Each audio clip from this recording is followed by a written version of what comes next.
ମୁଁ ମୋ ବୋଉ ବିଷୟରେ କିଛି କହୁଥିଲି, ଆଉ କିଛି ବାକି ରହିଯାଇଥିଲା କହିବା ପାଇଁ। ମୋ ବୋଉ ଯାହା ରାନ୍ଧିଦେଲେ ବି ଭାରି ଭଲ ଲାଗେ। ମୁଁ ବେଳେବେଳେ କୁହେ ମୁଁ ତ ରାନ୍ଧିଲେ ଏମିତି ହୁଏନି। ମୋ ସ୍ୱାମୀ ମଧ୍ୟ କୁହନ୍ତି ବୋଉଙ୍କର ଡାଲମା ତୁମେ ଜମା କରିପାରୁନ। ମୋ ବୋଉ ପୂଜା ପର୍ବରେ ଯେଉଁ ଅରୁଆ ଡାଲମା ଶାଗ ଭଜା କରେ, ଆମେ ଦୁଇ ଭାଇ ଭଉଣୀ ଅଧା ଡାଲମା ମାଗିକି ଖାଇଦେଉ। ବୋଉର ସେ ହାତରନ୍ଧା ବେସର ଆଳୁ ଭଜା ଯେମିତି ଅମୃତ। ବାପା ମଧ୍ୟ ତାଙ୍କ ପରିଣତ ବୟସରେ ବୋହୂର ହାତରନ୍ଧାକୁ ଗ୍ରହଣ କରିନାହାନ୍ତି। ସେଇ ବୋଉ ରାନ୍ଧିଲେ ହିଁ ତାଙ୍କ ମନ ଶାନ୍ତି।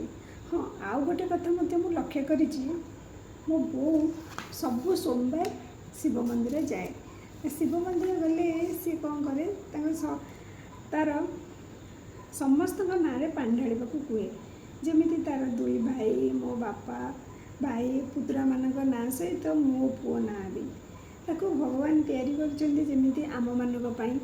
ଏଇ କିଛି ବର୍ଷ ପୂର୍ବରୁ ମୋ ଦେହ ଭଲ ନଥିଲା ବୋଲି ମୋ ପାଇଁ ସେ ସାଇ ବ୍ରତ ଓ ଶିବ ଚତୁର୍ଦ୍ଦଶୀ ଉପବାସ ବି କରିଥିଲା। ଭାଇ ପାଇଁ ସନ୍ତୋଷୀ ମାଙ୍କ ବ୍ରତ ମଧ୍ୟ କଲା। ସେ ବି ବୟସର ଅପରାହ୍ନରେ ପହଞ୍ଚିଲାଣି, ତାକୁ ହିଁ ରେଷ୍ଟ ଦରକାର। କିନ୍ତୁ ମୁଁ ଦେଖୁଛି ତାର ରିଟାୟାରମେଣ୍ଟ ନାହିଁ। ସେ ଯଦି ଦିନେ ବସି ପଡ଼ିବ, ସବୁ ବସି ପଡ଼ିବେ। ଘରର ସୌନ୍ଦର୍ଯ୍ୟ ଆଉ ରହିବନି। ମୁଁ ଯଦି କହିବି ତୁ ବସୁନୁ, କାହିଁକି ଏତେ କାମ କରୁଛୁ, ସିଏ କୁହେ ହାତ ଗୋଡ଼ ଚାଲିବା ପର୍ଯ୍ୟନ୍ତ କାମ କଲେ ଭଲ।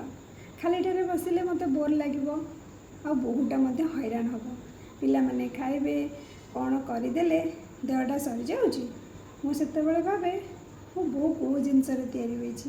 ତା ଜୀବନଟା ଖାଲି ଘର ସଦସ୍ୟଙ୍କ ପାଇଁ ତ୍ୟାଗ ଓ ଭଲ ପାଇବା ଦେଇଯିବା ପାଇଁ ହିଁ ତିଆରି ହେଇଛି।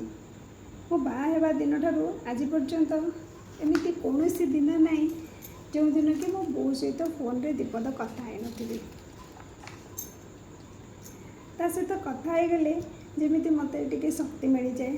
ମୁଁ ମୋ ଜୀବନରେ ଆହୁରି ଆଗକୁ ବଢ଼ିପାରେ। ସବୁ କଷ୍ଟ ବାଧାବିଘ୍ନ ମୋତେ ଛୁଇଁ ବି ହାରିଯାଏ, ଆଉ ମୁଁ ଜିତିଯାଏ କେବଳ ମୋ ବୋଉ ପାଇଁ।